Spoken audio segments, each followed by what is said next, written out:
Cek.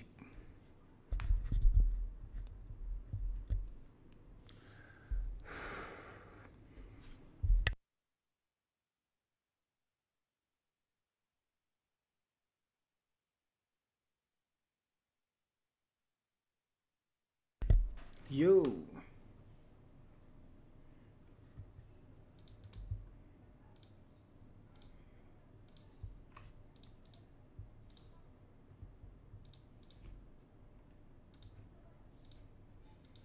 Yo.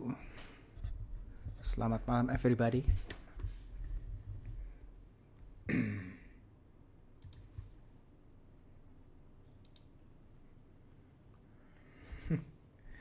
Langsung saja ya.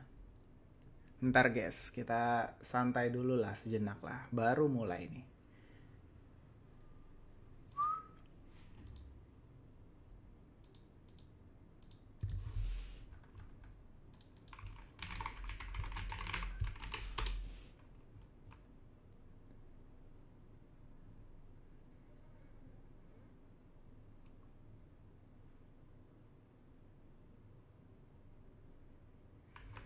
Yuk.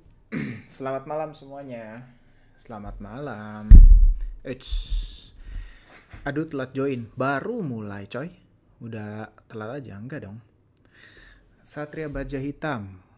Ah nih Kadena. Waduh Kadena gue belum pelajari. Ya jujur aja ya. Another POW. Gue cuman mau bilang gini sih untuk layer one. Gimana ya? Menurut gue kayak eh, di cycle ini khususnya ya, mungkin menurut gue akan lebih banyak battlenya di layer 2 sih ketimbang layer one ya. Karena bisa dikatakan kan kalian bisa lihat ya sekarang semua udah semakin mengerucut ke Ethereum ya. Jadi gitu sih, jujur jadi gue eh, nggak gitu heavy on layer one lagi sih. Satria Baja Hitam, Polkadot bagus gak bang? Ya in general ya oke-oke aja. Cuman kayak ya ya tergantung riset masing-masing lah ya. Jujur gue udah gak ngikutin Polkadot sama sekali sih. Sama sekali gue udah gak ngikutin. Dulu gue sempet ngikutin.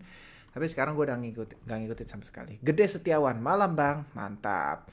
Satria Baja Hitam long term. Ya, jadi in general menurut gua apapun yang kalian buy di sepanjang tahun ini 2023 ya, kalian tetap bisa make money, kalian tetap bisa profit di late cycle nanti, mungkin sekitar 2025 ya atau 2026 nggak tahu ya. Tapi kalian tetap bisa make money di late cycle nanti, apapun yang kalian buy di sepanjang tahun ini in my personal opinion ya.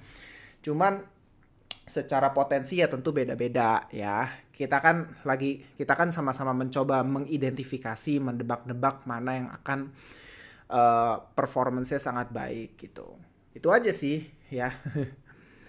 Bobby Rusmana, selamat malam bang. Wah, selamat malam Bobby Rusmana. Trade with Mas. Halo, halo. Andrew Bari baru mulai. Andrew Bari baru mulai ya. Arya Umarela, malam bang, malam Andy, malam semuanya. Bobby Rusmana, gimana kondisi market bang? Oke, honestly speaking ya, em, dari sejak 26.500-an kalau nggak salah ya. Bukan. Ntar ya, gue cek biar lebih pasti nih. Gue kapan open long? Nih, dari sejak sekitar 25.000 pas. Kalian lihat gue lagi open long men gitu. Tapi ya small position, nggak gede sama sekali. Ini kalian bisa lihat dari sekitar 25.000 gue open, dari 25.079 25079 gue udah open long ya. Gue willing untuk adjust, maksudnya tambahin posisi lagi di sekitar 24.000 ya. Tapi yang gue long tuh cuman Bitcoin, Ethereum doang ya. Kalau untuk yang lainnya alts in general menurut gue banyak sekali masih bisa berdarah semuanya ya. Masih bisa create lower low cukup banyak gitu. Jadi kayak gue untuk saat ini gue lagi agak-agak stop ngumpulin alts, bukan stop ngumpulin alts ya, tapi gue lebih banyak fokus on Ethereum dulu untuk saat ini sih gitu. Tapi kalau untuk trade juga sama. Gue lagi open long tuh cuman Bitcoin sama Ethereum doang untuk saat ini gitu. Karena ya seperti yang gue udah pernah jelaskan sebelumnya ya, nggak tahu ya gue jelasin di YouTube atau di sini ya. Nih gue buka chart gue deh. Nih ya, gue switch dulu kameranya. Nah, ini chart versi gue ya, sekali lagi versi gue ya. Kalian bisa lihat ini kan parallel channel yang gue draw di sini, simple banget sebetulnya. Ya kalian bisa lihat touch pointnya satu, set, dua, set, set. Ya sebenarnya bisa jadi ada yang ketiga di sini sebelum akhirnya naik gitu. Cuman kan sekarang lagi di sini nih, ya seolah-olah lagi mau jebol nih dari parallel channelnya. Kalian bisa lihat ya yang di sini kan seolah-olah lagi mau jebol nih. Ya, kita lihat aja sama-sama. Apalagi kan di sini juga ada area demand nih di sini yang gue tandain hijau nih dari sini. Gue tarik dari sini simple sekali sebenarnya. Ya, kita cuma pakai teori supply and demand atau support and resistance. Gue tarik di sekitar sini. Jebret ketika masuk area hijau ya gue langsung open long gitu. Simple sekali kalau untuk Bitcoin ya. Tapi sebenarnya seperti yang gue udah mention sebelumnya, kalau kita pakai Fibonacci di sini kita tarik jebret. Sebetulnya golden area-nya itu, golden ratio-nya itu di sekitar 24.000. Teman-teman bisa lihat. Jadi masih ada sedikit room gitu. Makanya gue mention gue kan lagi buka long di 25.000 ya, persis 25.000. Dan gue kalau misalnya ternyata dikasih ke 24.000, gue akan tambah lagi posisinya gitu. Ya, mungkin gue akan stop di sekitar 22.000 kali gitu. Untuk saat ini sih gue seperti itu ya. Jadi itu aja sih yang lagi gue buka, Bitcoin sama Ethereum. Karena tapi ini teman-teman ini yang teman-teman perlu waspadai sama-sama nih, Bitcoin dominance. Ini yang menurut gue agak-agak berbahaya karena kalau teman-teman lihat ya, ini kan gue udah tandai nih, ini awal tahun nih, awal tahun gue kasih garis horizontal ini. Sekarang itu gue tandai ini kan ada resistance di sini ya, dan udah jebol, jebret ya, teman-teman bisa lihat ya. Sebetulnya kalau misalnya Bitcoin dominance naik ya, maknanya apa ya, kan alts bisa berdarah. Kenapa? Karena uang itu lagi terkonsentrasi ke Bitcoin. Teman-teman bisa lihat saat ini Bitcoin dominance rate-nya itu kan 49,77% nih. Lihat aja ya, sekitar 49,77% ya. Berarti apa? Ya hampir 50% liquidity di market, market cap di kripto itu lagi terkonsentrasi ke Bitcoin, sisanya di alts gitu. Nah, jika Bitcoin dominance naik terus, yang mana sebetulnya secara chart masih sangat possible menunjukkan penguatan, ya bisa jadi Bitcoinnya itu pilihannya dua, either Bitcoin sideways atau Bitcoinnya naik harganya ya, jelas-jelas bukan koreksi sih kalau misalnya Bitcoin dominance naik ya. Either pilihannya itu adalah Bitcoin sideways atau Bitcoin harganya naik, tapi alts itu bisa berdarah banget gitu. Alts itu bisa koreksi cukup dalam gitu. Makanya untuk manage resiko atas bawah kiri kanan ya, saat ini gua itu lagi lebih apa ya, gua untuk saat ini, untuk di akhir bulan ini kayaknya gue bakal lebih heavy untuk buy Ethereum dulu gitu loh, untuk Ethereum. Sedangkan yang sisanya yang udah gua akumulasi dari sejak awal tahun, beberapa gue staking ya, kayak ICP itu gue taruh di NNS ya, gue staking sampai 2025. Terus ada pokoknya yang bisa di staking gue staking ya, ada beberapa yang udah down, tapi ya sudah gitu, memang gameplaynya seperti itu. Dan sekarang gue bakal banyak rotasi ke Ethereum untuk saat ini ya. After all, kalaupun misalnya ternyata apa nanti di bull market nanti tiba setelah Bitcoin halving ya, memang siklus kasarnya gini, memang siklus terulang kembali ya, gue bisa rotasi Ethereum gue menjadi alts kembali yang punya risk dan reward yang lebih menarik. Itu aja sih sebenarnya untuk saat ini gitu ya. Untuk plan masih sama ya, gue masih akumulasi. Sepanjang tahun ini gue akumulasi gitu. Gue nggak langsung all in di awal tahun, nggak gitu. Buat gue apa ya, kalau kalian bisa bener-bener all in di awal tahun terus exit tepat di mungkin sekitar Mei atau April kemarin sih, kalian jago banget sih gitu, bener jago banget gitu. Karena kan gue tahu nih banyak orang yang maksudnya kebanyakan dari kita kan berpikirnya idealis ya, pengennya tuh uh, long di paling bawah, terus exit dulu di atas, tunggu koreksi, beli lagi, exit lagi gitu ya. Buat gue itu idealnya sih memang gitu. Cuman in my personal opinion itu hal yang sangat sulit. Kalau kamu bisa seperti itu, that's good, very good, lu jago banget kalau bisa seperti itu ya. Personally sih gue melihat itu hal yang sangat sulit. Makanya untuk manage resiko atas bawah ya, dalam arti manage resiko naik dan turun, gue dollar cost average sepanjang tahun ini, tahun depan pun gue akan terus dollar cost average gitu. Gue akan terus beli sih gitu. Kira-kira sepanjang 2 tahun ini. Justru ketika fear di market lagi sangat-sangat heavy seperti sekarang-sekarang ini kan banyak uncertainty ya. Mulai dari sekarang Fed yang lagi udah mulai pause interest rates ya di 5 sampai 5,25% ya. Obviously kan gue udah pernah, kalau teman-teman cek YouTube gue udah bahas di YouTube cukup panjang ya. Cek aja di YouTube channel gue ya, gue udah bahas cukup panjang. Intinya tuh di high interest rate environment ya itu market itu akan kurang bergairah. Kenapa? Karena ya simpelnya bank mau pinjem duit ke central bank itu bunganya tinggi gitu. Jadi kayak insentifnya tuh dari atas itu tinggi, jadi ke bawah itu aliran dananya kurang, bisa dikatakan gitu. Ya mungkin pengusaha nggak akan seagresif itu, bahkan mungkin banyak pengusaha yang akan justru mau exit di waktu-waktu seperti ini karena butuh duit gitu. Gitu-gitulah. Jadi kayak dan historically gue juga udah share di YouTube kalau teman-teman cek sebetulnya ketika Fed melakukan cut interest rates disitulah recession terjadi historically ya, history ya, teman-teman boleh cek sendiri aja, itu udah gue bahas lengkap banget di YouTube gitu. Tapi ya regardless itu untuk US ya, seperti yang gue bilang banyak sekali narasi. Gue cukup percaya dengan satu narasi yang meyakini sebetulnya next bull market sangat possible bahan bakarnya itu datang dari Asia ya. Bahan bakarnya datang dari Asia in general. Jadi kayak ya kita lihat aja sama-sama. Gue sih akumulasi terus panjang tahun ini ya gitu, intinya sih itu. Oke. Itu buat siapa nih, Bobby Rusmana yang nanya kondisi market ya. Itu explanation gue udah cerita tadi ya, posisi apa yang lagi gue open, terus apa strategi gue dalam beberapa waktu ke depan, ya itu udah gue share gitu ya. Bahas YFII. Waduh, YFII ini ya, DFI Finance ya kalau gua nggak salah ya. Nih. Ini seru nih. Gara-gara gue lagi lihat si YFII ini tuh masuk salah satu yang lagi eh, yang cukup bullish di Kyber AI. Mana ya? Ah, ini dia nih. Kalian bisa lihat skornya 97, very bullish. Ini nih, gue tunjukin sama kalian nih.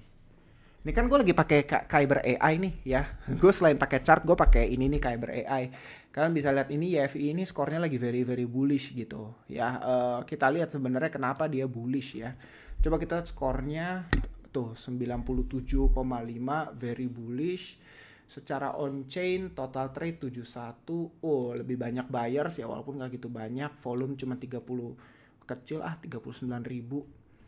Aduh, ini padahal net flow to wallet whales-nya sebulan terakhir nggak bagus. Pada minus. Terus centralized exchange, dari tapi dari oke, nggak gitu bagus sebenarnya, tapi skornya cukup tinggi. Kalau tadi yang nanya FI ini gue sempat lihat nih di FI Money ini tadi di Kyber AI. Ada cukup banyak yang punya bullish sentiment yang cukup bagus gitu. Cuman kan kalau si Kyber AI ini ada Pimon, Suka, Vela Exchange gitu ya. Creo, banyak sekali yang lagi punya skor bullish yang sangat bagus. Jadi si Kyber AI ini kan sebetulnya ngegabungin antara on-chain analysis sama basic technical analysis ya digabungin. Jadi on-chain analysis itu meliputi apa yang tadi gue mention nih. Contoh ya, gue buka ini yang data ya. Meliputi ini nih, kayak kalian bisa lihat number of trade, jumlah transaksi, terus trading volume ya, volume transaksinya, udah gitu ini net flow to wallet whales, ini yang juga menarik nih. Kalau minus ini berarti sebetulnya lagi pada keluar dari wallet whales gitu. Jadi kayak kalau keluar dari wallet whales ya bisa aja lagi mau dijual sebetulnya, tapi ya bisa jadi satu hari tuh kan, kalau kita ganti satu hari ternyata emang net flow-nya naik gitu, makanya skornya tinggi gitu. Ini kan tadi kan kalau ini kan sebulan minus 10 juta nih ya, total net flow-nya minus, jadi intinya lagi keluar dari walletnya whales gitu. Tapi kalau kita ganti sehari rasionya jadi tinggi gitu, kalian bisa lihat ya, makanya itu yang mungkin didetect sama AI-nya sehingga skornya jadi tinggi gitu. Net flow ke centralized exchange, minus juga, pantesan. Minus tuh maksudnya keluar dari walletnya checks gitu. Kalau keluar dari checks kan ya tandanya mungkin mereka emang mau masukin ke cold wallet, entah mereka mau staking atau mereka mau hold gitu kan. Gitu sih sebenarnya, ini menarik sih. Ini menarik gitu. Itu sih tadi kalau untuk yang apa tadi teman-teman nanya, ada yang nanya YFII ya. Cuman jujur kalau secara teknikal gue belum pelajarin sih. Apalagi nih? Ogi Inu, apa itu Ogi Inu? Shiba gimana bang? Nah, meme Shiba, jadi gini, meme seperti Doge and Shiba ini kan kayak lagi losing momentum ya, kayak lagi kehilangan narasi lah ya, belum belum ketemu narasinya lagi gitu loh. Yang naik itu kemarin itu malah yang lain-lain kayak PP, Ladies, Bob, macem-macem gitu. Cuman gue cukup meyakini ya, gue kalau untuk Doge and Shiba ya, gue cukup meyakini at some points di satu titik ya pasti akan dipam Elon lagi ya, dan pasti akan naik lagi. Itu yang gue yakinin gitu untuk Shiba gitu ya. Kita lihat aja nanti sama-sama ya akan terjadi atau enggak gitu. Aduh, mic gue jatuh. Gitu aja sih kalau untuk Shiba ya. Apalagi nih, nggak nonton Argentina Indonesia kagak nih. Gue jujur nggak gitu hobi bola, gue lebih hobi musik sih ya, makanya gue lebih suka nonton konser. Tar lu, nih kok turun ke bawah nih tadi. Tar. Nah ini Bobby Rusmana, bang tiap gue ikut live lu nggak pernah dijawab. ETH koreksi dalam dulu nggak sebelum pam? Oh Bobby Rusmana nih gue jawab nih ya, gue bukti nih gue jawab ya. Em, Apakah akan koreksi dalam dulu sebelum pump? Jujur gue nggak ngeliat itu sih. In my personal opinion untuk Bitcoin dan Ethereum itu sudah bottom di Desember tahun lalu. In my personal opinion ya. Sekali lagi personal opinion. Menurut gue udah Bitcoin dan Ethereum sudah bottom di Desember lalu gitu. Itu menurut gue. Kalau untuk alts sepertinya masih banyak yang belum menemukan bottomnya ya. Jadi kayak menurut gua kalian mungkin lebih hindarin alts dulu aja untuk sekarang ini. Eh, Lebih enak untuk dollar cost average Bitcoin dan Ethereum gitu. Kalau memang nanti satu titik bull market starts dan trennya udah balik lagi ya, mungkin kalian bisa rotasi keuntungan kalian ke alts gitu. Itu mungkin apa ya? Gue bisa bilang itu cara paling defensif dan cara paling ya low risk lah. Maksudnya gini ya, in general crypto ini kan high risk environment ya. Cryptocurrency itu high risk investment, yaitu yang teman-teman nggak boleh lupa ya. Crypto itu high risk investment. Cuman dalam high risk environment ini kan kita mau manage resiko supaya lebih baik lah ya, supaya lebih tengah-tengah. Ya menurut gue itu salah satu ide, salah satu cara untuk manage resikonya gitu. Jadi untuk sekarang ini mungkin kalian lebih bisa fokus untuk dollar cost average, Bitcoin dan Ethereum gitu. Tapi personally kalau untuk dalam bulan-bulan ke depan ya gue mungkin ya akan tetap apa ya, dollar cost average, tapi mungkin akan porsi lebih banyak di Ethereum mungkin gitu, sambil yang lainnya tetap gue kumpulin gitu seperti ICP gitu, itu gue masih kumpulin ya. Bahkan yang sekarang udah kemarin gue beli semuanya gue stake di NNS gitu, semuanya gue stake, gue cuekin aja di NNS-nya gitu, biarin aja dia berkembang gitu ya. Joke bang, Cardano XRP mana yang paling aman? Waduh buset. Aduh, ini berat banget sih kalau untuk ngomong seperti ini ya. Gue tahu kalau contoh ini Cardano sih menurut gue udah agak-agak losing momentum ya. Cardano tuh layer one yang kayak secara white paper oke, tapi eksekusinya jauh banget, zero banget eksekusinya ya. Kalian lihatlah ekosistemnya kayak maksudnya men itu udah kayak ya nggak tahu ya, udah kayak nggak serius ngerjainnya gitu. Bayangin si Cardano tuh udah dari tahun berapa gitu, barang yang jadi apa sih gitu loh, ngerti kan maksud gue cuma bahas itu aja, kayak hampir nggak ada barang gitu, bahkan kayak layer one yang pada baru bermunculan aja tuh udah nyikat jauh gitu loh. Jadi kayak menurut gue ya kasarnya gini, bisa nggak kalian profit dari Cardano? Ya bisa gitu, cuman kayak buat gue itu hindarin aja deh gitu. Gue sih akan suggest untuk hindarin aja Cardano. Nah kalau XRP ini kan kayak gue jujur nggak ngikutin lawsuitnya ya. Cuman kan kalau dari yang gue sedikit-sedikit gue baca dari berita, kayaknya beritanya positif ya. Ya kalau misalnya XRP menang lawsuit bisa naik gak ya? Bisa banget ya, sangat-sangat bisa. Cuman menurut gue again XRP terlalu oversell ya, terlalu oversold, begitu banyak narasinya tuh yang kayak ya terlalu nggak realistis aja menurut gua gitu, dan gua sama sekali nggak ngelihat. I mean gini loh, kalau kita ngomong solusi blockchain untuk transfer antar bank segala macem gitu ya, seperti yang dinarasikan oleh XRP, I mean semua blockchain bisa lakuin itu gitu kalau teman-teman ngerti gitu. Jadi kayak why XRP so special juga gue nggak ngelihat itu. Tapi kalian bisa profit gak dari situ ya? Bisa. Gue nggak pernah bilang nggak bisa ya gitu. Tapi disclosure, gue tidak invest kedua-duanya untuk saat ini. Tahun lalu di cycle sebelumnya gue pernah beli, terutama Cardano. Cardano itu posisi gue gede banget ya, hampir 70% posisi gue di cycle sebelumnya tuh di Cardano. Cuman untuk saat ini gue skip ya, gue skip. Waduh, ada bakal bisa recovery untuk Ares nih ya. Bakal bisa recovery gak dari masalah yang dihadapi sekarang? Gue jujur no comment ya. Gue no comment ya. Gue sama sekali no comment. Apalagi kalau kalian lihat progres yang slow itu, selambat itu, seolah-olah nggak ada, nggak itu project kayak jalan di tempat sih menurut gue. Bahkan kalian lihatlah project layer one lain ya, walaupun ya mungkin gini ya, walaupun ini debatable lah ya, walaupun kayak banyak orang yang bilang rata-rata layer one itu cuman forknya Ethereum gitu ya. Cuman ya tetap lebih lebih kelihatan gitu dibanding Cardano, itu kayak lagi nggak jelas banget menurut gua. Itu sih gua agak no comment lah untuk Cardano lah ya. Gitu, oke? Koin-koin bola naik. Oh, nice. Andrew Bari, kira-kira nunggu isu apa lagi nih Bang biar Bitcoin turun lagi? Honestly speaking, gue sih apa ya? Gue cuma bisa bilang kalau untuk kalian yang berpikir untuk trading ya, gue kalau kalian memang jago dan kalian memang perhatiin chart terus setiap hari ya, dan kalian emang alfanya di situ, kalian emang jago di situ, silahkan aja gitu. Cuman kalau based on news ya susah ya. Gue nggak tahu apa nih. Wah, bakal ada ini gitu. Susah juga gitu. Cuman kayak gue sih mewakili apa ya, mungkin perspektif yang lebih umum ya. Gue akan cuman bilang akumulasi aja, karena gue masih meyakini Bitcoin, Ethereum akan jadi hedge terbaik untuk kasarnya gini ya, kalau kita ngomong long term ya, untuk melawan inflasi uang kalian gitu. Gue tetap sangat heavy on this kind of asset gitu loh. Bahkan untuk saat ini aja gue kayak ya gue bisa dikatakan sekarang tuh 90% kripto lah. Saham tuh wah gue udah tipis banget sekarang. Branks, gue masih hold long Bitcoin di 25100. Tos, gue juga. Gue 25097. Gue long Bitcoin di 25097 ya. Nih lu lihat nih kalau lu nggak percaya. Gue tuh beneran loh, gue serius loh. Gue lagi long Bitcoin tuh di 25079 nih, lu lihat.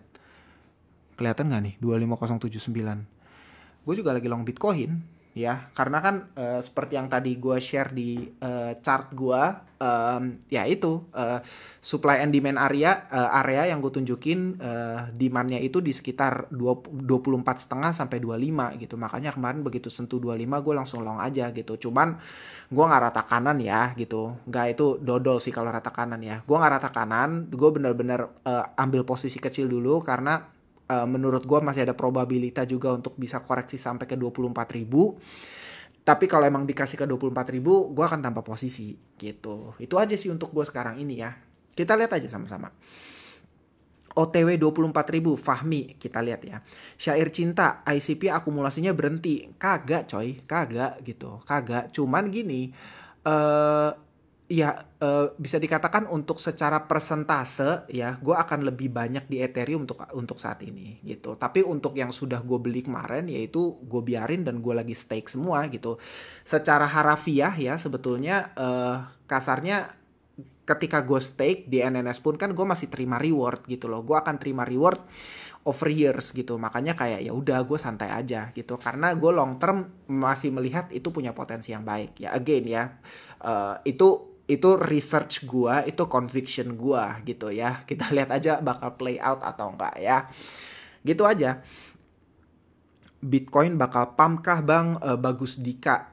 Jujur kalau jujur ya, in my personal opinion yes ya. In my personal opinion kan jadi gini, kan banyak opini lah ya. Banyak sekali opini ya. Tapi kalau untuk saat ini ya, secara struktur gue lihat Bitcoin itu lagi di bull flag ya. Kan kalau teman-teman lihat chart gue yang tadi ya, itu gue udah draw parallel channel jelas sekali di situ, bull flag ya, touch pointnya jelas sekali ya, higher high higher low, lower high lower low gitu ya di channelnya itu. Jadi gue sih sekarang ini melihat itu bullish consolidation, bull flag, dan eventually akan breakout dan melanjutkan penguatannya ke sekitar 35 sampai 38. Ya itu opini gue untuk saat ini ya. Cuman nggak pump besok juga gitu, enggak gitu ya. Kira-kira gitu, nggak besok juga naiknya gitu. Tapi gue lagi open long. Geraldo, jadi bang altcoin ini bakal turun dalam lagi nggak? Jadi gini, jika memang Bitcoin dominance terus menanjak, secara umum alts bakal berdarah gitu. Seperti yang gue tadi udah sampaikan ya, secara umum alts bakal berdarah banget gitu. Karena Bitcoin dominance itu tandanya uang itu rotasi kembali ke Bitcoin gitu loh. Jadi kayak orang yang tadinya hold alts, hold stable coin, rotasi rata-rata ke Bitcoin lagi gitu. Jadi kalau kita bisa gambar ke satu apa ya, mungkin kalau secara piramid gitu ya, Bitcoin paling bawah, jadi semua alts gitu ya pada balik ke Bitcoin lagi gitu. Makanya itu satu indikasi Bitcoin dominance naik gitu. Sekarang ini kan tadi kalau gue tunjukin ke kalian angkanya itu 49,77% gitu ya. Jika terus naik ya berarti itu indikasi uang itu lagi rotasi balik ke Bitcoin ya. Bitcoinnya itu either sideways atau menguat, tapi altsnya itu bisa berdarah-darah gitu ya. Jadi untuk teman-teman yang lagi heavy on alts ya, menurut gue salah satu cara untuk manage resiko saat ini ya, kalian mungkin lebih bisa collect Bitcoin and Ethereum gitu. After all, ketika nanti bull market starts ya, ketika nanti memang benar siklusnya terulang kembali, ya sudah gitu, kalian akan punya peluang untuk bisa rotasi Bitcoin holding kalian jadi alts gitu ya. Menurut gue itu manage resiko kiri kanan sih, atas bawah lah lebih tepatnya gitu gengs ya.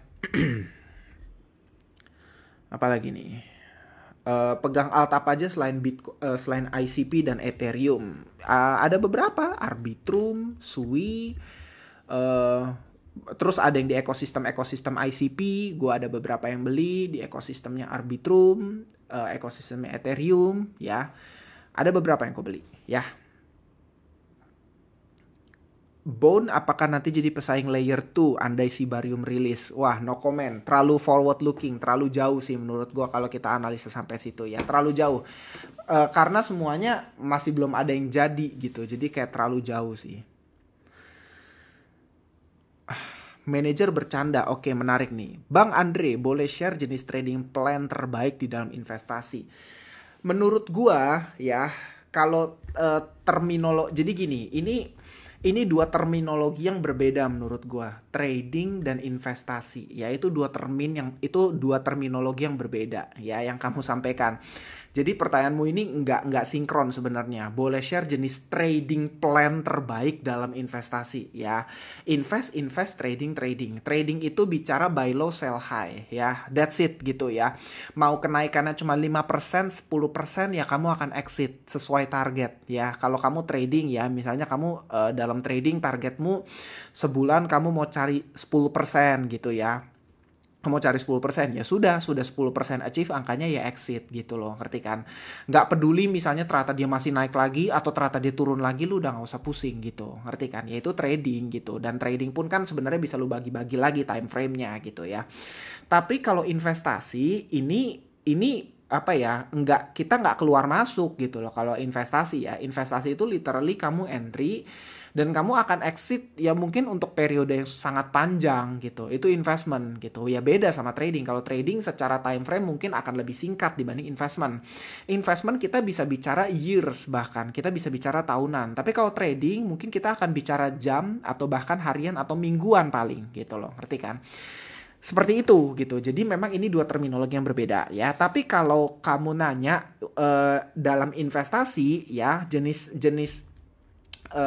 maksudnya perencanaan yang terbaik dalam investasi, menurut gue untuk saat ini ya adalah dollar cost average aja gitu ya, cicil aja belinya gitu. Karena gini, menurut gue kalau kamu nyicil ya, kamu dollar cost average ya, kamu tuh manage resiko atas dan bawah. Atas dalam arti kamu manage resiko untuk kenaikan ya, jika kamu sudah kasarnya gini, kamu udah beli dari sekarang, kamu udah beli dari beberapa bulan lalu misalnya ya, ketika harganya naik ya lu dapat apa ya, upside rewardnya gitu. Tapi jika memang harganya turun, lu masih punya kesempatan untuk beli lagi dengan harga yang lebih rendah gitu. Jadi apa ya, lu manage resiko atas dan bawah. Ketika naik lu juga dapat exposure-nya, ketika turun lu masih punya peluru untuk lu beli lagi di bawah. Simpelnya sih kayak gitu sebenarnya, menurut gue dollar cost average aja gitu. Nah, dollar cost average ini time frame yang terbaik kapan? Ya itu lu yang harus tentukan sendiri. Tergantung dua faktor menurut gue. Faktor paling penting, ya paling penting menurut gue ya, sekali lagi ya, ini menurut gue. Faktor paling penting menurut gue adalah berapa besar income-mu. Ya, jangan lihat berapa besar tabunganmu dulu, tapi berapa besar income-mu. Ya, gua aliran yang ngelihat tabungan, jumlah pendapatan dulu baru tabungan gitu kira-kira ya. Misalnya besarnya pendapatanmu setiap bulan adalah 50 juta per bulan ya, maka mungkin terus biaya hidupmu adalah sekitar 20 juta. Lu masih punya spare 30 juta gitu, yang mana sebetulnya ini bisa jadi uang dingin ya gitu ya. Lu akan berangkat dari situ gitu, ngerti kan? Jadi mungkin setiap bulan setelah lu terima gajian, mau misalnya tanggal 25 nih lu gajian, setelah lu gajian mau harga Bitcoin atau Ethereum lagi di berapa lu nggak peduli gitu loh, lu beli. Nah itu dollar cost average gitu loh, ngerti kan? Mau harga Bitcoin lagi di 20 ribu, toto dia naik ke 25, toto dia turun lagi ke 21, ya setiap waktu periode tertentu ya lu beli gitu. Itu menurut gua adalah rencana investasi terbaik untuk high risk aset seperti Bitcoin, seperti kripto ya gitu. Karena kan high risk aset sekali ya. Gue selalu bilang Bitcoin, kripto tuh high risk aset ya. Tapi berita gembiranya adalah resiko dan reward itu selalu berbanding lurus ya. Itu yang kalian gak boleh lupa. Resikonya tinggi, potensi rewardnya tinggi. Resikonya rendah, potensi rewardnya rendah. Itu rumus ya. Kalau lu nggak siap terima resiko tinggi, lu nggak siap lu nggak siap belajar, dalam arti belajar ya, lu nggak siap losing money, lu nggak siap ngelihat capital lu itu kegerus, capital lu turun gitu ya, ya sudah, mungkin lu akan pilih apa ya, investasi yang lebih safer gitu, bonds kayak deposito kah gitu ya, mungkin kalian akan pilih itu. Tapi kalau kripto ini kan kayak roller coaster ya gitu. Apa ya, lu bayangin aja kayak Bitcoin itu dari awal tahun cuman dalam sekitar 4 bulanan naik 80% gitu. Nah, lu cari di mana lagi yang kayak gitu? Ngerti kan? 80%. Tapi sekarang lagi koreksi sekitar 15-an% gitu loh. Ngerti kan? Gitu. Jadi kayak ya itu resikonya. Oke, untuk manajer bercanda. Shandi, Bitcoin kalau tembus 27,2 bisa lanjut ya bang? Bentar ya, coba gue lihat ya. Angkanya berapa tuh? Gue balik ke Bitcoin dulu. Ini kalian bebas ya mau tanya-tanya apa aja ya. Gue akan jawab sebisanya. Menurut gue Bitcoin kalau tembus nih ya. Menurut gue Bitcoin kalau tembus parallel channel ini akan jadi satu confirmation sign sih. Nih ya, parallel channel ini kalau tembus ya, maksudnya tembusnya itu ya benar sih, mungkin sekitar 27.200 ya, benar sih. Tapi ya tentu harus ada confirmation candle dulu ya, jangan ketika tembus 27,2 jebret langsung entry gitu ya. Bisa jadi kan cuman nge-wick doang nih seperti ini gitu loh, ngerti kan? Jadi harus tunggu confirmation candle dulu. Maksudnya apa ya, tunggu close dulu candlenya ya, apakah close full body di atas ini ya. Kalau memang close full body di atas ini, ya itu jadi tanda pertama. Nah, tapi kalau kalian trader yang lebih aman lagi, tunggu konfirmasi. Konfirmasinya apa? Ya closing candle berikutnya, gitu ya. Jadi misalnya nih, tiba-tiba malam ini ya ada di 27.000 jebret di sini ya. Bitcoin ada di sini 27.000. Closing di atas ini nih. Ya, kalau kalian mau lebih aman lagi, pakai teori confirmation candle ya. Confirmation itu maksudnya apa? Tunggu ya candle berikutnya gitu. Bisa jadi closing di atas ini 27.000, candle berikutnya dibantai ke bawah gitu. Ngerti kan maksud gua? Itu aja sih sebetulnya. Ya tapi benar kalau misalnya breakout 27.000 terus full body close di atas sini dan habis itu melanjutkan naik lagi, tidak drop, ya sudah ada itu menurut gua sangat sangat possible melanjutkan tren penguatannya gitu ya. Indikator gua adalah apa? Itu full body close di atas ini ya, seperti yang gue bilang ya, full body close di atas ini ya. Kalau cuman masih bodinya atas bawah gini mah ya belum confirmation ya gitu. Tapi misalnya nih yang sekarang tembus jebret 27.000, besoknya full body di atas ini, ya itu buat gue confirmationnya gitu. Itu sebenarnya teori basic technical analysis aja sih. Lanjut. Fed udah mulai pause. Iya, justru Fed udah mulai pause inilah kalian harus deg-degan. Karena ya seperti yang gue mention, historically recession itu terjadi ketika Fed cut interest rates. Ya, jangan percaya gue, kalian riset sendiri aja. Tapi kalau kalian mau cek lengkapnya, gue udah bahas di YouTube sebetulnya. Kalian boleh cek YouTube channel gue, Andreas Tobing. Jarang sih gue upload di situ ya, tapi gue udah bahas berapa belas menit, 15 menit kalau nggak salah di situ tentang historical recession ya. Sebetulnya secara histori selalu terjadi ketika Fed cut interest rate ya, bukan ketika naikin ya. Naikin mungkin marketnya negatif pada panik gitu, tapi resesi yang sesungguhnya terjadi ketika lagi cut interest rates gitu. Cek di YouTube gua aja ya nanti ya.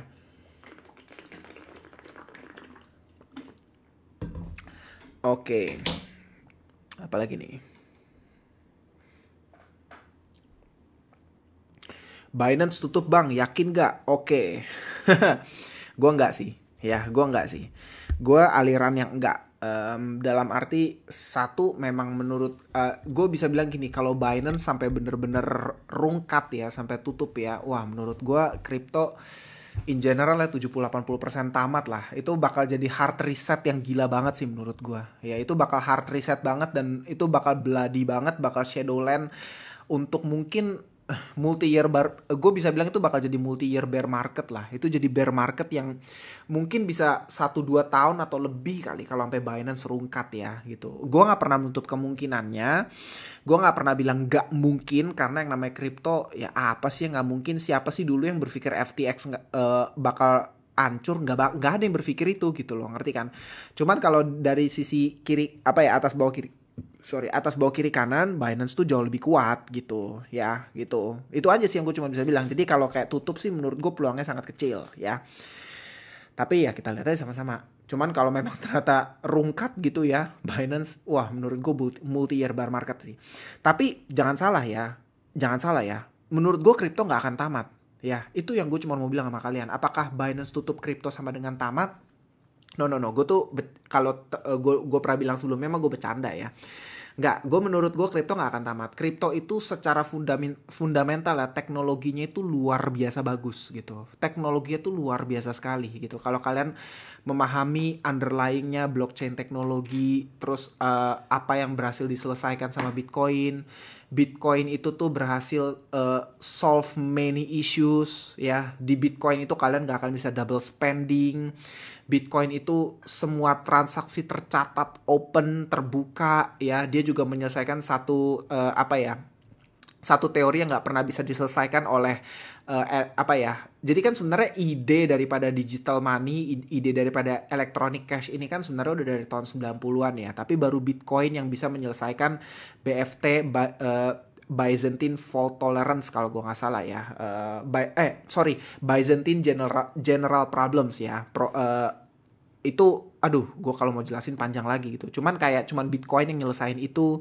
Jadi sebenarnya secara underlying, secara teknologi Bitcoin tuh bagus sekali gitu. Makanya apapun bisa terjadi di sekelilingnya. Tapi makanya kalau kalian lihat banyak sekali, kayak lu lihat lah kayak Changpeng Zhao, terus bosnya Bybit itu tuh rata-rata Bitcoin maksimalis semua gitu, ngerti kan? Karena mereka meyakini hanya akan Bitcoin yang prevail gitu. Ya tapi kita lihat aja lah ya. Lato-lato lah, sekuritas apa yang bagus lah? Jujur gue pakainya Mandiri Sekuritas gitu. Cuman menurut gue Mandiri Sekuritas sih secara fitur udah ketinggalan lah ya kalau lu bandingin sama iPod atau Mirai gitu ya, ketinggalan ya. Tapi honestly speaking gue udah nggak gitu banyak invest di saham lagi ya. Jadi gue nggak buka-buka sekuritas lain untuk saat ini. Gue fokus di kripto aja. Tapi menurut gue kalian bisa cek mungkin iPod atau Mirai kalau kalian untuk saham. Tapi gue pribadi pakai Mandiri Sekuritas. Ya itu udah dari tahun 2014 men. Gue invest di saham dan gue pakai Mandiri Sekuritas gitu. Gue pernah buka BNI tapi nggak gue pakai sih. Gue cuma pakai Mandiri doang. Oke. Nggak nonton timnas? Kagak coy. Buzz, hasil akum simpan di mana? Checks, Dex, Hot atau Cold Wallet? Menarik ya. Beda-beda ya. Tapi gue bisa bilang rata-rata itu di checks sama di Hot Wallet ya. Cek sama wallet lah. Gue bisa bilang sama di private wallet udah gitu aja. Gue cuma bisa di situ aja sih sebetulnya. Gitu ya. Apalagi nih? Apalagi? Hmm. VGX layak dibeli, jujur gue nggak pelajarin. Bahas Sekuya gue juga nggak pelajarin. Apalagi nih? Bahas XRP tadi udah gue bahas, ya. Bahas rank, koin yang menurut lo bagus buat hold jangka panjang, ya. Tergantung. Gue cuma bisa bilang gini, jadi gini untuk teman-teman yang nanya koin yang bagus untuk jangka panjang. Jawaban gue sih simple. Kalau ini first yearmu, kalau ini siklus pertamamu, dalam arti ini awal-awal lu invest atau lu adalah orang yang masuk di bear market kemarin ya dan posisimu down gitu ya, ngerti kan maksud gue ya.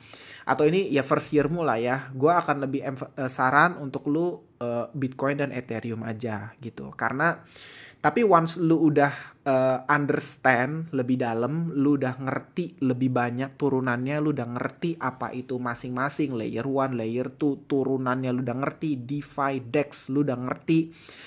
Nah, itu baru jawabannya akan berbeda lagi gitu. Tapi kalau ini tahun pertamamu, lu juga masih belum segitu pengalamannya, in my personal opinion Bitcoin dan Ethereum dan mungkin Binance ya, itu mungkin bisa jadi pilihan yang baik gitu. Tapi kalau udah di luar itu sih ya ya beda lah. Apalagi nih, Anthony CP Bang, kemarin gue cek Tether sempat sentuh 83,5 billion, setelah itu kemarin ada outflow 400 juta. Wah, gue nggak perhatiin sih yang kayak gitu-gitu ya, biasa aja sih yang kayak gitu, yang gak usah dihebohin sih.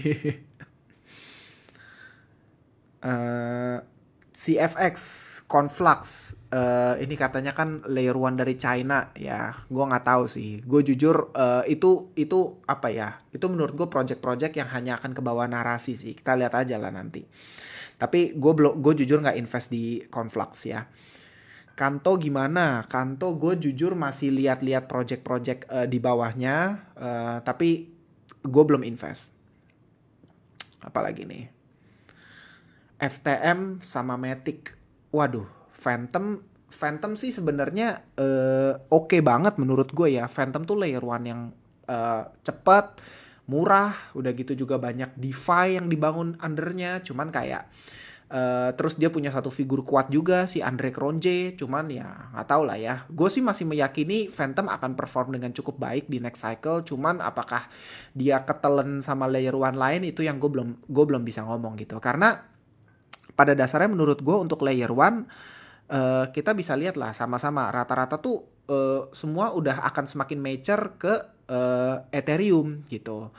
Untuk layer 1 ya gitu. Makanya sekarang kalau kalian lihat banyak sekali orang yang berlomba-lomba bikin layer 2 ya untuk scaling solution Ethereum gitu.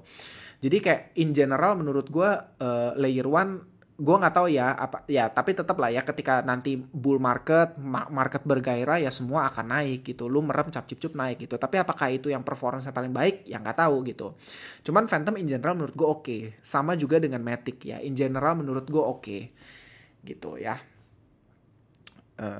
Udah paling bener invest ke Bitcoin. Yes, ya gue setuju ya. Kalau kalian, gue kan kemarin tuh ngambil sertifikasi Bitcoin ya. Gue ngambil sertifikasi CBP, Certified Bitcoin Professional ya. Jadi, gue ini kalau ngomong sudah certified loh ngomong mengenai Bitcoin. Jangan salah ya. Gue nggak asal-asalan lagi nih. Karena emang gue demen ngulik sih. Gue demen belajar, gue demen ngulik. Kalau gue pelajarin sesuatu, gue maunya fokus. Gue maunya tuh bener-bener gue tuh sampai pelajarin gila-gilaan deep gitu loh. Itu kebiasaan gue. Nah, kemarin gue sampai ambil sertifikasi, beneran nih, gue nggak bercanda nih, Certified Bitcoin Professional ya. Lu boleh cek nama gue punya apa kayak apa sih namanya nomor sertifikat gue. Kalau lu cek ke websitenya C4 ya, Cryptocurrency Consortium C-nya apa lagi? Gue lupa. Cryptocurrency Consortium. Lupa lah gue. C4 lah lembaganya. Pokoknya gue ingat.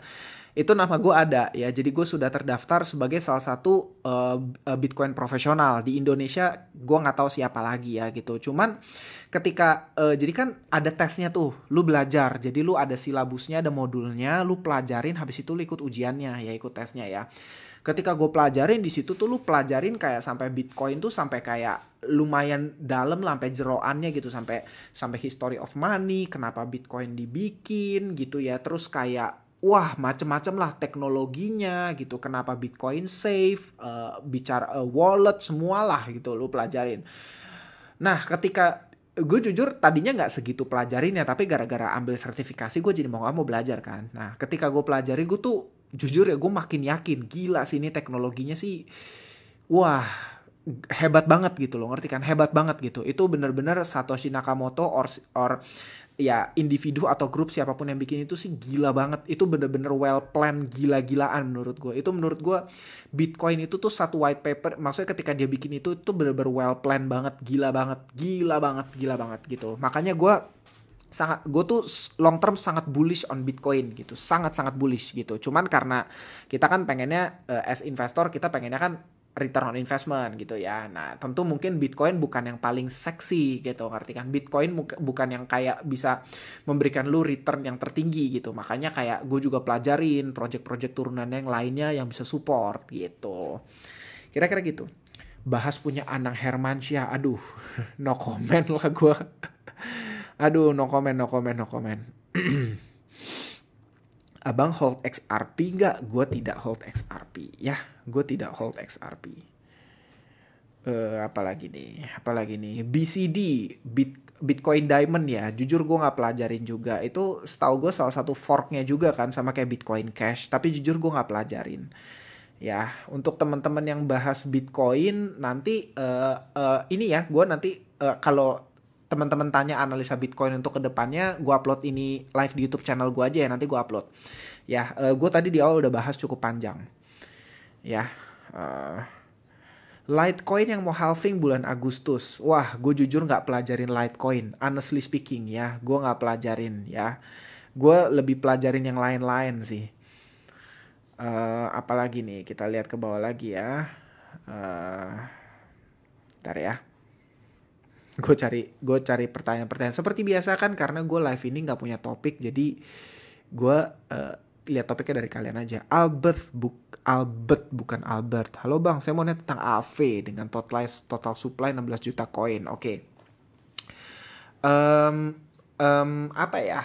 AAV ini ya sebenarnya salah satu DeFi yang bisa dikatakan terbesar lah ya untuk saat ini ya, untuk AAV ya. Tapi masalahnya maksudnya gini,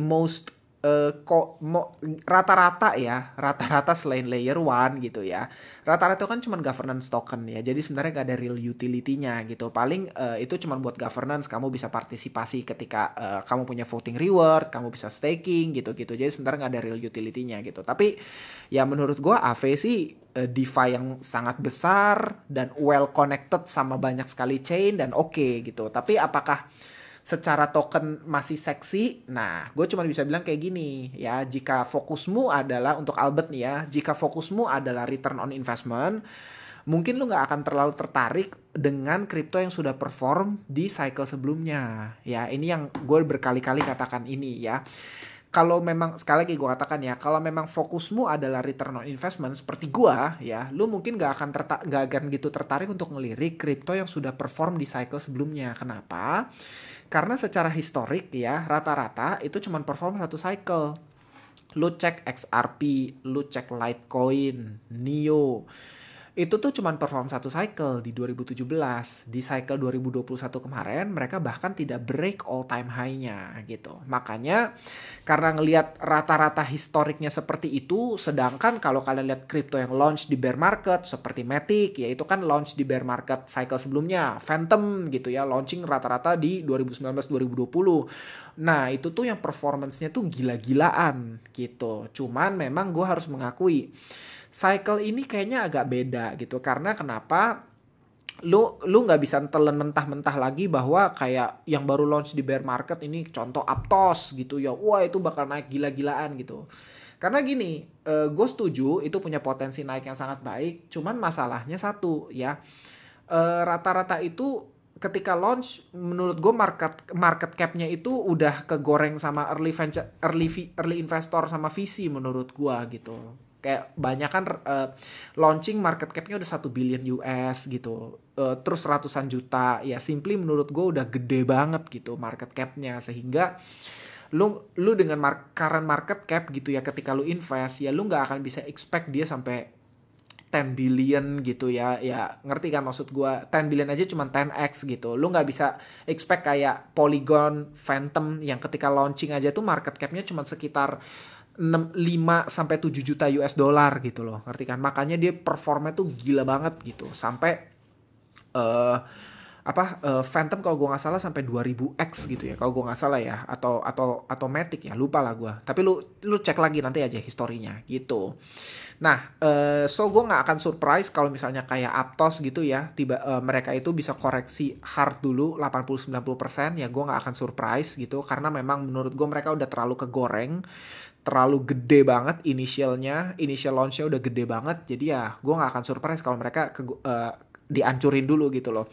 After all ya, kalau kalian cek Ethereum aja ketika launching ya itu koreksi 88% dulu ya. Gue tunjukin sama kalian nih ya, jangan percaya gue ya. Gue tuh bisa ngomong gini karena gue udah research. Tapi in general jangan percaya gue. Gue tunjukin nih ke kalian ya. Nih. Ini buat teman-teman ya, ini Ethereum ketika launching di tahun berapa nih?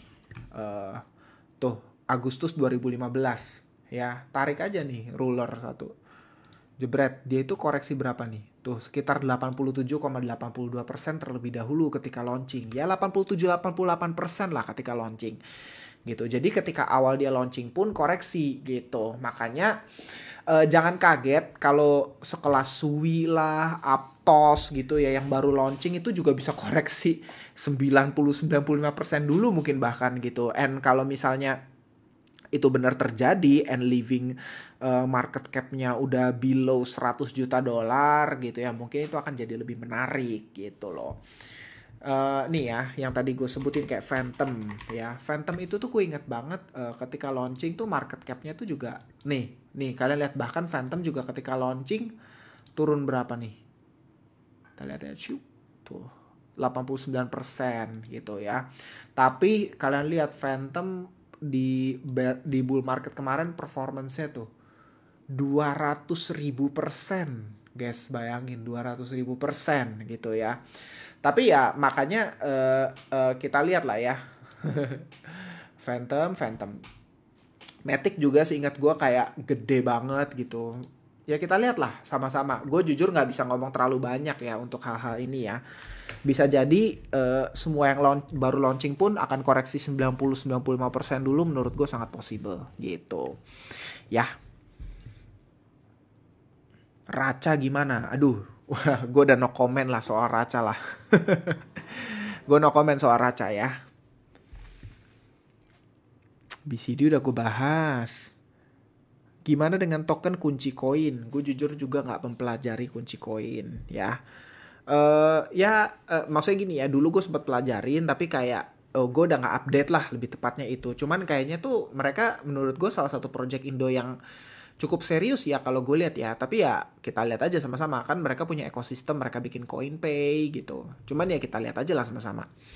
Ya, hmm, tadi ada masuk ke Binance 115 ribu Bitcoin. Apa bakal dam? Wah, nggak tahu ya. Nggak tahu coy, nggak tahu.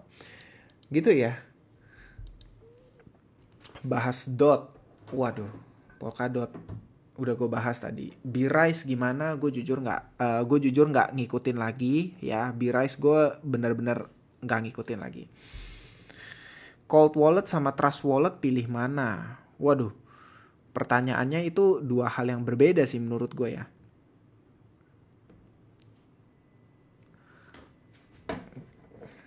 Apalagi nih? Nyari uang di kripto lewat IDO, ICO, IEO, worth it gak bang? Jadi gini, kalau teman-teman ingat di 2017, kalau kalian cek history itu kan sempat ada ICO, apa ya, ICO boom tuh ya. Waktu itu semua project ICO dan semuanya jackpot gitu ya, hampir semuanya jackpot. Cuman untuk saat ini ya gue cuma bisa bilang gini nih, ICO ini agak-agak tricky, jadi tolong dicerna baik-baik ya. Mestinya ICO itu kan adalah di mana ketika ICO, IDO ya bebas lah ya. Itu kan adalah di mana satu project mereka tuh sebenarnya fundraising. Itu kan sebenarnya hakikat daripada ICO. Mereka fundraising, ngumpulin dana. Nah, orang-orang nih bisa kayak ikut patungan gitu. Mereka patungan kayak kita patungan, kita join ada 500 ribu gitu ya, bebas patungan untuk dananya mereka pakai untuk development gitu. Yang terjadi masalahnya sekarang ini kalau kalian lihat ya, ICO, IDO, IEO itu lebih kayak exit strateginya para early venture capital. Makanya kalau kalian lihat tuh rata-rata kan hampir semua project itu sudah diinvest sama venture capital gitu. Macem-macem lah ya, mereka udah diinvest dulu dari seed round sebelumnya gitu, di mana valuasinya masih sangat rendah gitu. Walaupun vesting ya, itu nggak langsung unlock sekali gede gitu, semua kan nggak 100% unlock, itu kan vesting. Biasanya linear, mungkin bertahun-tahun gitu ya. Cuman masalahnya value yang dibawa ke market tuh rata-rata udah ketinggian gitu. Nggak kayak dulu ketika ICO boom gitu. Jadi menurut gue, gue nggak tahu, tapi kayak kalau untuk saat ini yang kemarin yang udah launching nih ya, rata-rata menurut gue initial capnya tuh semua gede banget gitu. Gede banget, bener-bener gede banget. Makanya menurut gue nggak seseksi itu gitu untuk saat ini ya. Cuman ya tetap sih, mungkin after hard correction gitu ya, seperti yang terjadi dengan Ethereum yang gue tadi udah tunjukin di tahun 2015 gitu ya, mungkin setelah koreksi dalam ya pada akhirnya mereka akan naik gitu ya. Mereka yang bawa narasi paling baik ya, kita lihat aja.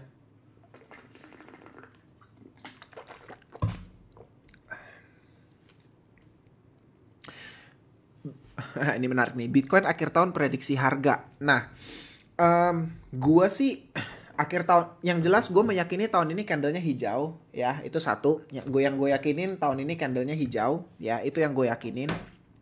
Tapi kalau untuk harga ya susah banget. Cuman gue perkiraan gue sih akan ada di range mungkin 30 sampai 40-an kalau gue ya gitu. Tapi yang jelas seperti yang gue bilang, gue nggak berpikir tahun ini Bitcoin akan break all time high-nya. No, gue sama sekali nggak di posisi itu ya. Menurut gue Bitcoin akan sideways di sepanjang tahun ini dan definitely belum ke all time high-nya. Oke?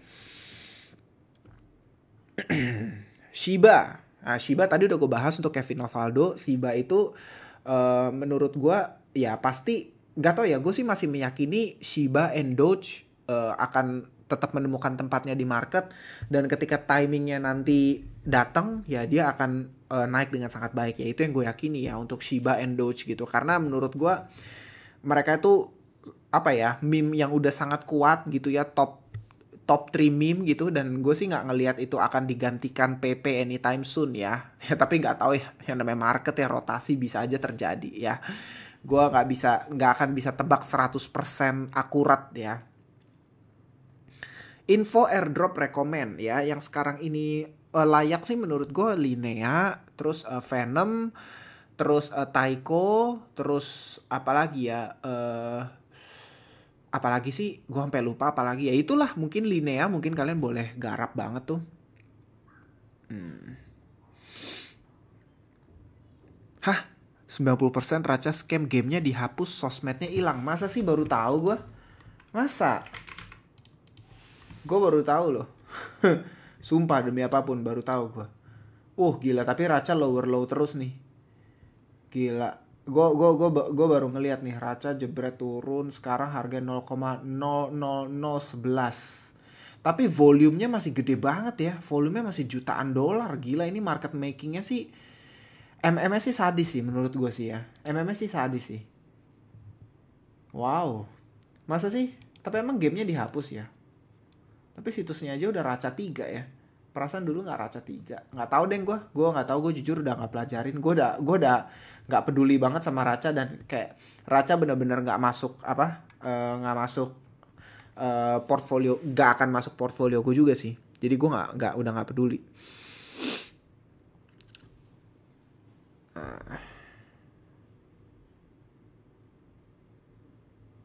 Apalagi nih? VeChain, worth it nggak? VeChain ya. Oke lah, oke lah. VeChain oke lah, cuman ya nggak tahu ya. Nggak masuk, nggak VeChain secara, ya dulu gue pernah pelajarin, tapi ya jujur gue nggak invest nih untuk saat ini.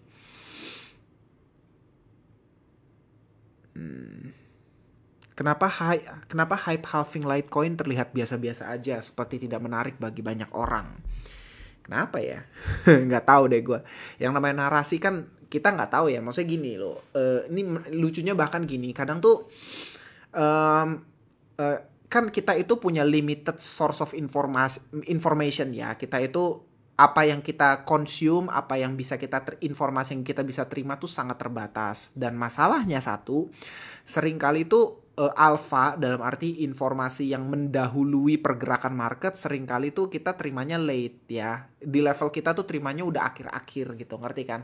Gue selalu melihat tuh kayaknya tuh ada some certain of community atau certain group gitu ya, kelompok tertentu yang memang dia itu sudah menerima alpha lebih duluan gitu. Contohnya kayak wallet-walletnya Whales gitu. Kenapa gue bisa bilang gini? Ini ada dasarnya karena sejak tahun lalu itu kan gue bener-bener aktif nge-tracking wallet-walletnya Whales. Gue tracking bener-bener tindakan mereka ngapain aja, apa aja yang mereka kerjain, apa yang lagi mereka farming. Gue coba ngikutin gitu loh. Coba-coba ngikutin gitu pergerakan-pergerakan Whales. Gue mencoba bergerak seolah-olah gue Whales gitu. Dan gue menemukan menarik sekali karena banyak banget yang mereka lakukan gerakannya itu tuh nggak biasa gitu. Market lagi narasinya kemana, yang mereka lakukan tuh bisa sebaliknya gitu. Tapi ya masalahnya adalah nggak semua whales juga menurut gue punya pergerakan yang 100% akurat gitu. Ada beberapa whales yang gue ikutin yang kayak size walletnya tuh ratusan juta, ada yang jutaan, ada yang puluhan juta juga gitu ya. Kadang-kadang juga mereka make mistakes juga gitu. Gue pribadi ngelihat gitu waktu tahun lalu bear market tuh gue bener-bener ada satu whales yang saldonya gede banget tuh gue ikutin banget gitu. Dia lagi farming apa gue ikutin, dia lagi invest apa gue ikutin gitu ya. Tapi yang gue menemukan adalah ya nggak selalu bener juga yang dilakukan gitu loh, ngerti kan? Malah ada wallet dengan size yang lebih kecil yang pergerakannya lebih akurat gitu loh. Nah intinya sih menurut gue ya mungkin di kalangan gede itu juga mereka bersaing informasi juga mungkin gitu, ngerti kan? Nah untuk kita bahkan gue sendiri pun gitu ya, dan mungkin rata-rata dari teman-teman yang nonton ya, mungkin menurut gue kalau ada tiering nih penerimaan informasi ya, level 1, 2, 3, 4, 5 ya mungkin kita mungkin udah level 3, 4, 5 kali. Around itu ya gitu, ngerti kan? Jadi kayak kita tuh mungkin nggak dapat fresh information yang paling akurat dan paling baru gitu loh, ngerti kan? Yang ada bisa juga kita tuh udah kemakan narasi-narasi bot, kemakan narasi-narasi orang yang tukang pom-pom gitu, ngerti kan? Kita tuh kena omongannya mereka semua gitu. Kita rata-rata mungkin di level 4, 5 kayak kita mungkin akan kemakan yang narasi-narasi seperti itu gitu. Makanya menurut gue sangat-sangat penting untuk kita itu benar-benar belajar dulu, kita ngerti market ini dengan baik, kita ngerti cara mainnya supaya kita tuh bisa sesuaiin game plan-nya kita, dan kita tuh jangan terima informasi dari media dikit, dari Twitter atau dari CoinDesk, Cointelegraph langsung bertindak gitu, karena besar kemungkinan informasi yang masuk di situ tuh informasi yang masuk bahkan di media-media kripto itu udah layer level 4 level 5 gitu loh, ngerti kan? Level 1 2-nya tuh mungkin udah diterima orang-orang lain gitu loh. Itu yang gue percayain sih. Ya, itu yang gue percayain gitu. Makanya kayak eh soal narasi ini gue berusaha untuk pantau, gue sangat berusaha untuk update dengan narasi yang ada di market gitu. Cuman secara fundamental, secara apa ya, alokasi, gue bener-bener invest emang project yang gue tuh meyakini secara fundamental kuat dan akan punya use case yang baik. Itu aja sebetulnya gitu. Nah, memang gue pribadi kalau teman-teman ada yang pernah ikut workshop gue di sini, gue yakin lah teman-teman di sini 120-an orang yang join live gue pasti ada salah satu yang pernah ikut workshop gue. Kan gue share, gue spill apa aja portfolio gue, apa aja yang gue invest gitu. Dan teman-teman lihat gitu. 70% tuh gue invest di memang project yang gue yakini dan gue bener-bener pelajarin betul dan gue yakin dia punya proyeksi yang sangat baik ke depannya gitu. Itu yang gue lakuin gitu loh, ngerti kan? Nah, memang ada alokasi yang memang kayak gue spread lah untuk yang kecil-kecil gitu, untuk dimana gue coba gitu. Tapi apakah bisa aja gue gagal? Ya bisa lah gitu, karena nggak mungkin. Lu bayangin kripto tuh udah puluhan ribu, nggak mungkin lu bisa pilih 10 dan 10-10-nya jackpot gitu. Itu menurut gua up to good to be true lah. Lu tuh cuman hidup di Paradise Island kalau kayak gitu. Kalau kalian sudah ada di game investment untuk jangka waktu yang cukup lama, kalau kasarnya kalau kalian sudah pernah berangkat dari saham, kayak gue kan udah berangkat dari saham dulu dan udah pernah ngerasain yang namanya rugi ratusan juta gitu ya, sampai stres banget tuh gue udah ngelaluin gitu, ngerti kan? Jadi kayak ketika masuk di game ini ya gue udah dengan apa ya, udah dengan mental yang udah gue pupuk dari sekian lama gitu ya. Dan ya gitu gue sendiri udah punya strategi yang semoga lebih matang gitu loh, ngerti kan, untuk gimana untuk mau apa ya, ngelihat apa ya, ada peluang di depan mata ini, kira-kira kan kayak gitu aja. Ntar ya, minum dulu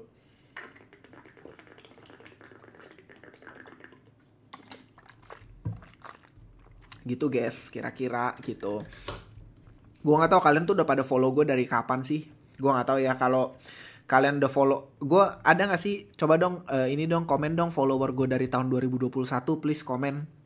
2021 kan ketika gue ngonten tuh gue dihujat abis gara-gara gue salah satu orang yang bearish dari kecepetan lah, dari Septemberan kalau nggak salah gue udah bearish kan, dan gue udah bilang Bitcoin bakal balik ke 20.000 waktu itu ya. Dan yang ada ketika gue live, ketika gue ngonten dihujat abis. Lu cek deh video-video lama gue, dihujat abis semuanya gitu ya. Tapi kejadian toh gitu. Tapi ya memang karena itu, kayak secara psikologi, secara emosi, gue udah gak apa ya, ya mungkin karena udah lama aja gitu loh melalui berbagai hal gitu. Lain cerita kalau misalnya ini cycle pertama kalian, atau misalnya ternyata ini investment kalian pertama, maksudnya kalian belum pernah coba investment lain, kalian belum pernah sentuh reksadana, nggak pernah sentuh emas, nggak pernah sentuh deposito, nggak pernah sentuh saham, tahu-tahu langsung kripto gitu. Wah, siap-siap deh. Buat gue, kalian-kalian ini ya pasti apa ya, siapinlah uang sekolah gitu. Gue being fair aja ya sama kalian ya. Siapinlah uang sekolah, karena menurut gue uang belajarnya tuh pasti ada gitu. Kalian akan make mistakes gitu loh. Kalian akan membuat kesalahan gitu. Tapi ya berita gembiranya adalah kalau kalian mau evaluasi kesalahan kalian, kalau kalian mau belajar gitu ya, ya kalian akan bisa besar gitu. Itu aja sih sebenarnya, simple banget gitu. Karena gue meyakini ini industri yang growing luar biasa ya. Industri blockchain crypto ini tuh industri yang growingnya luar biasa. Banyak sekali talent-talent yang besar itu masuk ke dalamnya. Banyak sekali juga uang-uang dari venture capital yang juga masuk ke dalamnya gitu. Ya sebenarnya ini industri yang akan terus berkembang menurut gua gitu. Ngerti kan? Kalau kalian mau jadi besar, ya kalian tentu akan kalian akan ngerjain, kalian akan tentu berada di industri yang memang lagi growing gitu.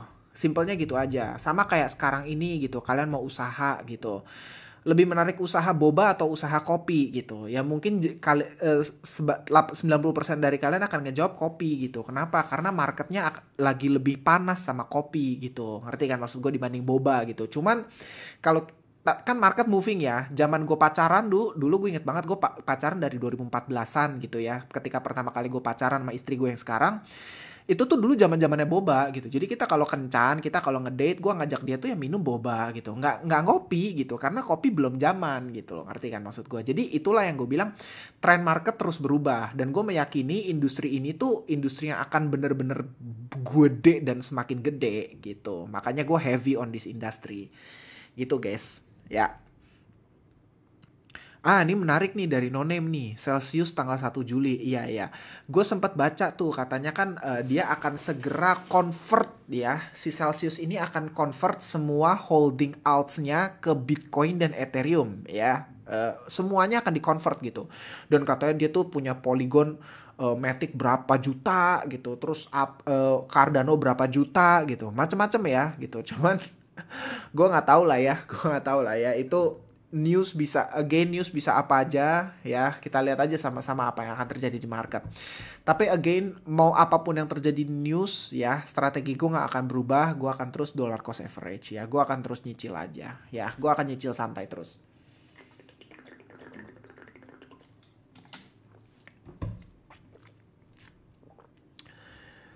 Apalagi nih, aduh sorry kepencet ke bawah.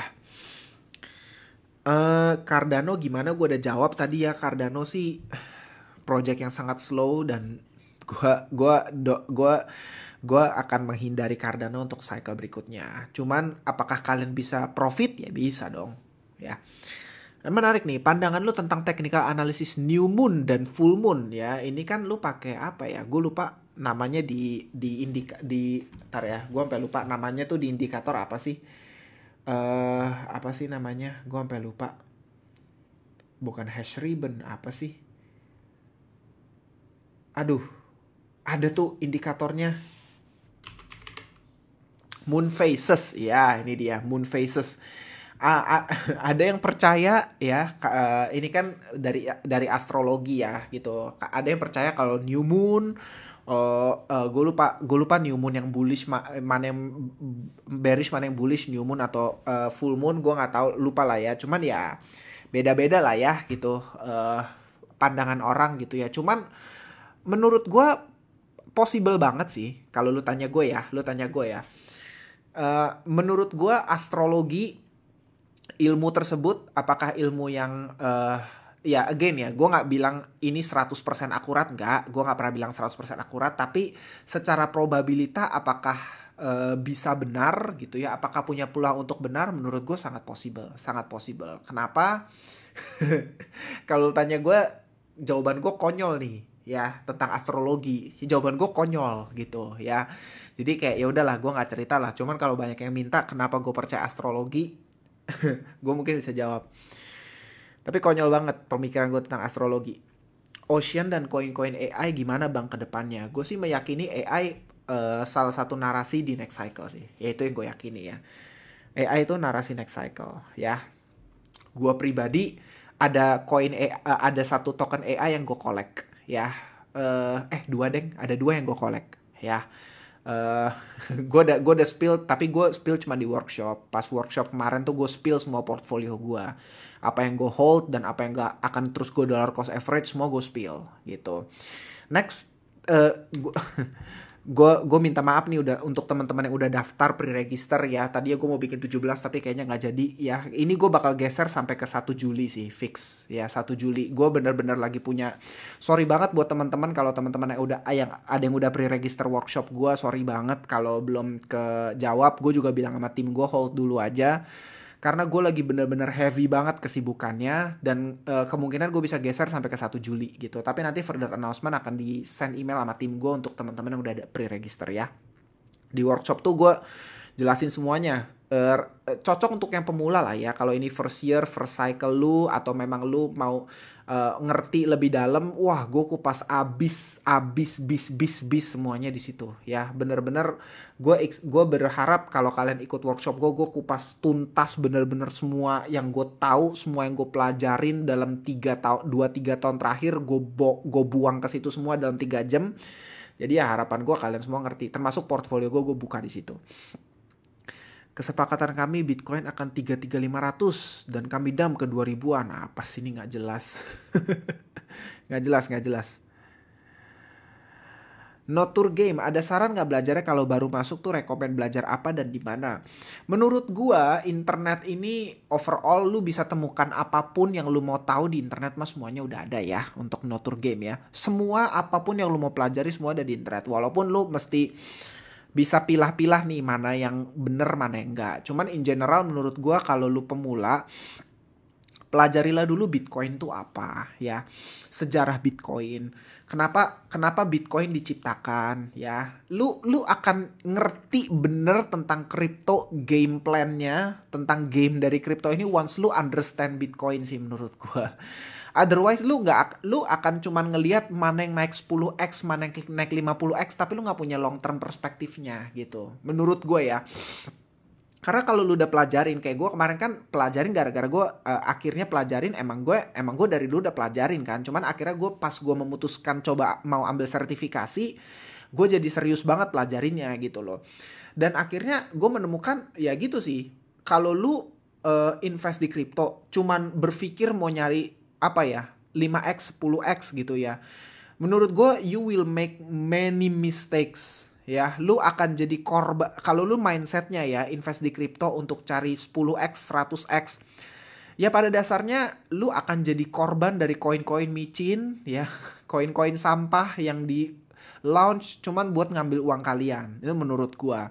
Tapi kalau lu ngerti Bitcoin, ya lu ngerti sejarahnya, lu ngerti tentang uang tuh apa, ya. Kenapa Bitcoin sampai diciptakan, underlying teknologi under Bitcoin dan kenapa ya semuanya lah ya. Kenapa adanya konsensus mekanisme, kenapa proof of work gitu. Kenapa sih proof of work nggak proof of stake aja? Ya itu gitu ngerti kan. Lah Ethereum proof of stake. Nah, sekarang kan Ethereum proof of stake gitu ya. Kenapa Bitcoin nggak rubah juga ke proof of stake? Kenapa tetap proof of work ya? Terus lu ya kalau lu pelajarin itu semua gitu ya, lu akan ngerti sebetulnya apa yang bisa didisrupt Bitcoin gitu. Menurut gue Bitcoin akan disrupt uang, literally gitu. Ya itulah menurut gue. Ya jadi kayak belajar apa, menurut gue kalau di mana di internet pelajarinya ya. Kalau apa menurut gue lu understanding Bitcoin dulu. Makanya gue selalu sangat merekomendasi semua temen-temen yang baru ya pelajari dulu white paper Bitcoin ya. Belajar dulu white paper Bitcoin 9 halaman itu.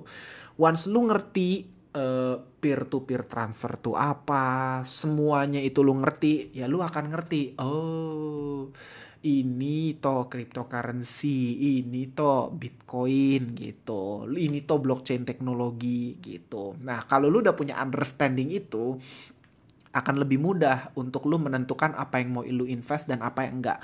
Bukan berarti lu nggak bisa buat salah ya, bisa, tetap menurut gue bisa. Karena kan market crypto ini market yang gaduh luar biasa. Cuman lu bisa manage itu dengan lebih baik menurut gue.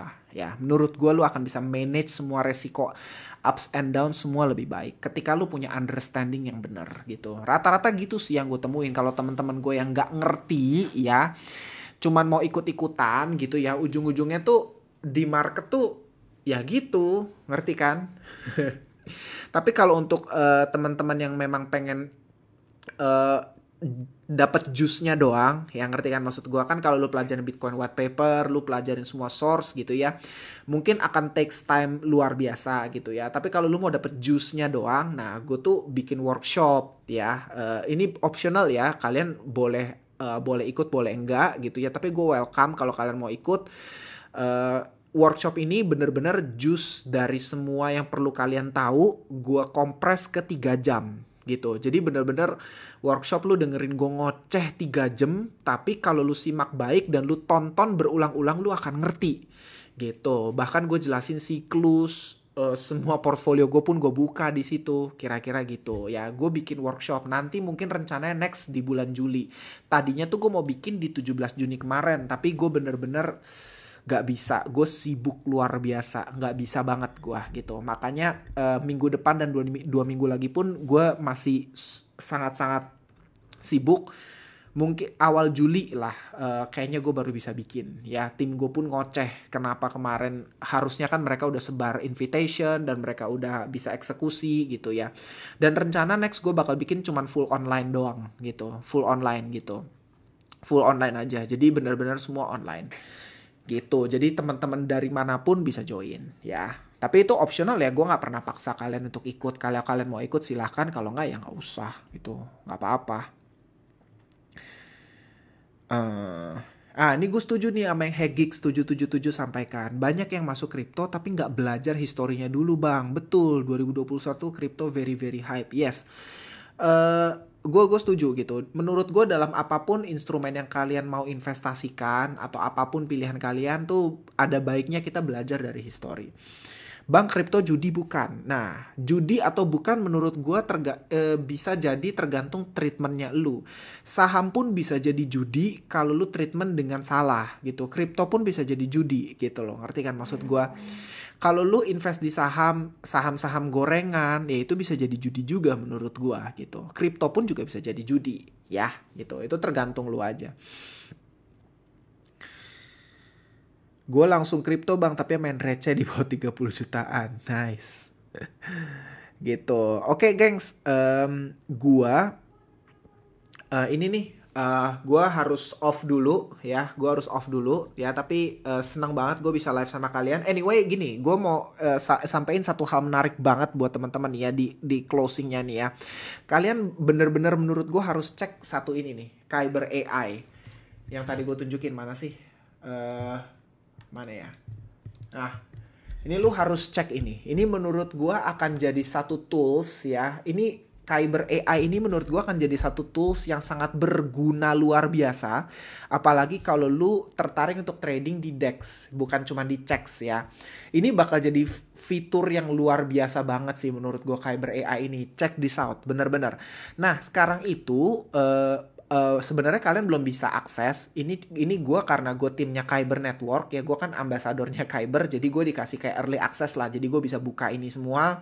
Gue hampir tiap hari liatin ini, kayak gue bisa lihat wah apa yang lagi bullish, on chain analisisnya, apa yang lagi enggak gitu ya. Gue lagi temen banget nih, ini yang lagi bullish, ini yang lagi bearish, gue bukain aja ke kalian ya. Terus ini dia udah connected sama 7 chain. Ini gila banget sih menurut gue, ini gila banget, ini bener-bener Kyber Network doing great work lah. Terus kalian bisa lihat ini yang lagi bearish, skornya ada yang gede nggak nih ya? Macem-macem nih. Oh, ini KuCoin token, KCS. Terus ada yang juga positive net flow. Jadi kayak yang lagi inflow ke wallet-walletnya checks. Ada yang lagi negatif net flow. Semua ini kalian bisa cek ya. Ini menurut gue satu hal yang bakal sangat advance ke depannya, akan semakin, gue yakin banget ini akan terus ditingkatkan dan akan semakin seru sih ke depannya ya. Ini tapi sekarang ini kalian belum bisa akses, kalian baru bisa pre-register dulu untuk dapat whitelist spotnya ya. Setiap minggunya tuh mereka akan secara random pilih untuk kalian bisa dapat whitelist ya. Whitelist ini ditentukan berdasarkan apa? Berdasarkan kalian tuh kalau udah register whitelist, kalian bisa sebar invitation ya. Nanti semakin banyak orang yang kalian invite, kalian akan dapat whitelist spotnya lebih banyak gitu. Tapi menurut gue again ya, ini akan jadi satu tools yang gila banget gitu. Gila banget ya. Kalian gak harus ngerti technical analysis, gak ngerti support demand semua. Kalian gak usah ngerti moving average, support resistance, candlestick gitu ya. Tapi kalian pakai ini. Ini menurut gue gabungan on-chain sama basic technical analysis yang luar biasa bagus ya. Tapi kalau kalian mau pre-register, kalian bisa cek link di bio gue. Kalian klik yang daftar Kyber AI kalau gue nggak salah. Kalian bisa klik yang itu dan kalian bisa pre-register dulu whitelist spotnya ya. Gue akan usahakan ke tim Kyber Network karena kan gue punya koneksi langsung untuk semua yang register melalui link gue ya, itu bisa didahulukan untuk dapat whitelist spot ya. Gue cuma bisa bilang itu ya. Gue akan usahakan kalian semua register bisa dapat whitelist spot untuk kalian bisa akses Kyber AI ini ya. Anyway, itu dulu gengs buat malam ini. Thank you so much yang udah join ya. See you on next live. Bye bye. Dadah. God bless you all.